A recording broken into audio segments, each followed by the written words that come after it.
ඔය වගේ තමයි බොහෝ අයගේ ශ්‍රද්ධාවත්. බොහෝ අයගේ බුදු ගුණ ගායනාවත් ඔය වගේ තමයි. ඒක ASCII යන්නේ Tamanට ලකුණක් ගන්නටයි. ඒක ASCII යන්නේ Tamanට ලකුණක් ගන්නට. කොහොමද මේ Tamanට ලකුණ ගන්නෙ? ඔබට හිතෙනවා මල් පූජාවක් කරන්න. අපි කිව්ව මේ සෑයටම මල් පූජා කරන්න හිතෙනවා කියලා. ඔබ ඉතින් වීදමක් කළා මල් ගොඩාක් කරන් ඒවල ලස්සනට මල් ආසනවල සරසලා යාළුවන්ටත් කියනවා යාළුවනේ එන්න මේ මල් පූජාවක් කරනවා මම සෑයට කියලා. ඊට පස්සේ ෆෝටෝ එකක් ගන්නවා. නැත්නම් වීඩියෝ කරනවා. ඊට පස්සේ මොකද කරන්නේ? Facebook දානවා.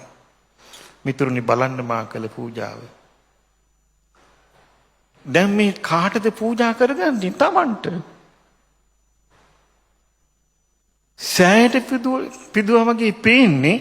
නමුත් පුදාගෙන තියන්නේ කාටද? Tamanට.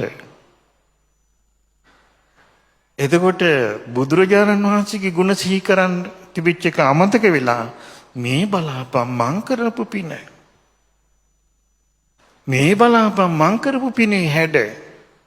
මේ බලාපන් කරපු පිනේ ලස්සන මං. ඔක්කොම යන්නේ කොහොමද? මම මගේ. සක්කාය දිට්ඨිය තමයි මේ කරන්නා වූ පින් අකුලලා වේලලා දාන්නේ.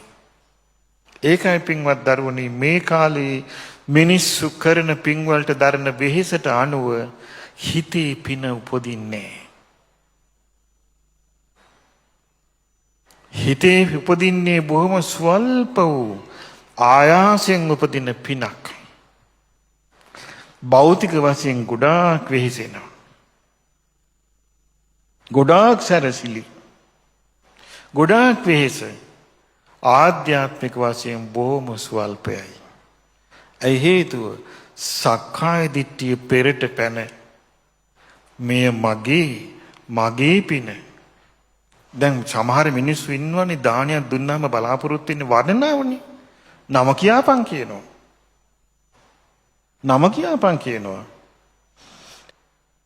ඔන්න පින් කරන විදිය. පින උපදින්නේ නැහැ. පින උපදින්නට නම් මේ සක්කාය දිට්ඨියෙන් වෙන බාධාව නැති කරගන්න නම් ගරුකල යුත්තන් හඳුනගෙන ගරු කරන්න ඕනේ.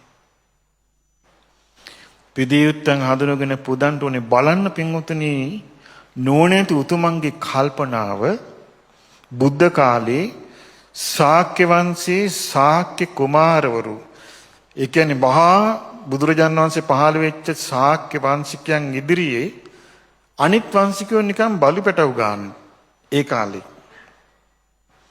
ඒ ශාක්‍ය වංශිකයෝ අතර ශාක්‍ය කුමාරවරු ආනන්ද, භගු, කිම්බිල, රේවත ආදී මහා රාජ කුමාරවරු උපාලි කරණවැමියා සමග කරණවැමියා කියන්නේ බාබර් සමග බුදුරජාණන් වහන්සේ බෑ දකින්න ගියා.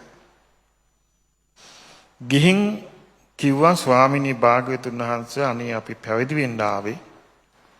අනේ ස්වාමිනී අපේ හිතේ හරි කුල මාන්නේ තියෙනවා. මේ මාන්නේ නසා ගන්නට අපට ඕනේ. ඒ නිසා මේ අපේ කෙස් අන්දම් බාපු. ඒ කියන්නේ කෙස් සරසපු. අපි රැවුල කපාපු. මේ කරණවැමි උපාලි මෙයාව පළමුව පැවිදි කරන්න. මහා පරතරයක් නෑ එතකොට වැඩිමල් කමට. මෙයාව පළමුව පැවිදි කරන්න. ඊට පස්සේ අපි පැවිදි වුණාට පස්සේ මේ උපාලි ඒ පැවිද්දන් වහන්සේව දැක හුනස්ෙන් නැගිටීම, වන්දනා කිරීම, ගරු කිරීම අපි කරන්නම් කිව්වා. පටන් ගත්තේ පිදිය උත්තම් පිදීම හඳුනාගෙනයි. යම් කිසි ධර්මයක් අහද්දී පිදිය උත්තම් පුදන්ට නැත්තම් එතන අඳුනගන්න එක අධර්මයයි. මොන තුන් තේරිවිලි කියලා පද කඩ තේරුවත් මට තමයි හරි වර්ථය අවබෝධ වුණේ, මට තමයි හරි තේරුම අවබෝධ වුණේ, මට තමයි හරි විග්‍රහය අවබෝධ වුණේ කිය එක කොයි යවුරින් පද කඩ කීවත් ආර්ථය හැටියට එනවා නම් ගරු කළ යුත්තාට ගරු නොකිරීම අත්හරින්න. ඒක ධර්මයෙන් නෙවෙයි.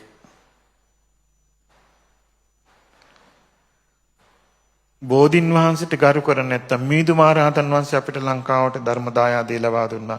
උන්වහන්සේට ගරු කරන්නේ නැත්තම් ඒ රහත් පරපුරට ගරු කරන්නේ නැත්තම් ඒ ඉතිහාසයේ මහවංශයයි ඒට ගරු කරන්නේ නැත්තම් ගරු කළ යුත්තන්ට ගරු කරන්නේ නැති අය මොන අර්ථ කිව්වත් පචමයි.